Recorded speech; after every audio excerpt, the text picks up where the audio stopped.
I'm Jennifer Toon. I served 19 years in prison in Texas, and I'm reading excerpts from a letter written in May 2020 by Tandy Marshall, who had COVID-19 while incarcerated at the Lane Murray unit in Gatesville, Texas. This letter has been condensed and lightly edited for length and clarity.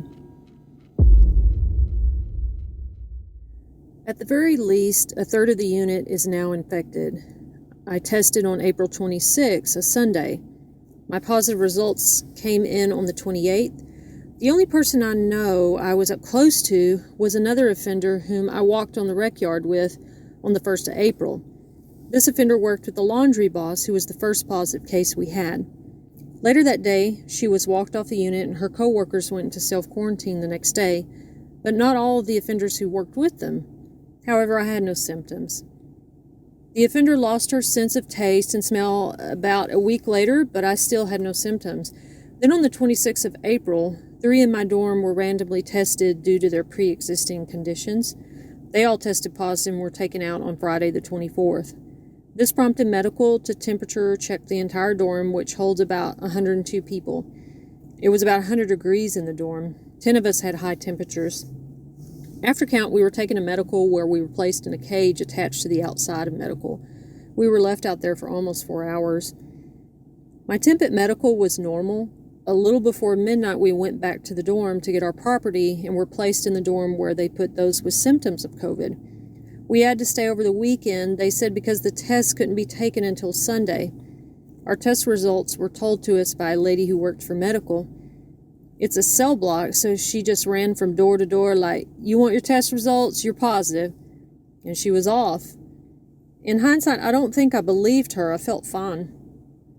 Although I wasn't having any symptoms, I was angry. I did not know if I would live or die, and I wanted to call and tell my mother and children I loved them. However, the unit will not let us use the phone since this lockdown began. We had been grieving the phone issue, and now they are giving us a 5-minute call once a month in the chaplain's office. They also allowed a $15 commissary spend every 2 weeks. But guess who couldn't use the phone or spend $15? People with COVID-19. We also couldn't drop sick call requests to medical. We were told they would not accept requests from us. I still didn't know the long-term effects this virus would have on my body or my life. My mother is extremely worried and continues to call the unit, and they continue to lie to her. She was told I was fine. She was never told I was positive, even though I signed 2 medical release forms so that she could get all the information about my health. We were told to take non-aspirin to bring our temps down. Still, no one told us about this virus. We tell each other. I asked a sergeant. She told me none of my business. This is a medical unit, so most people have some type of pre-existing condition, and they're so afraid. I had to leave a lady who was like my granny. She was one of the people who first was tested in my dorm. She was crying and scared to death.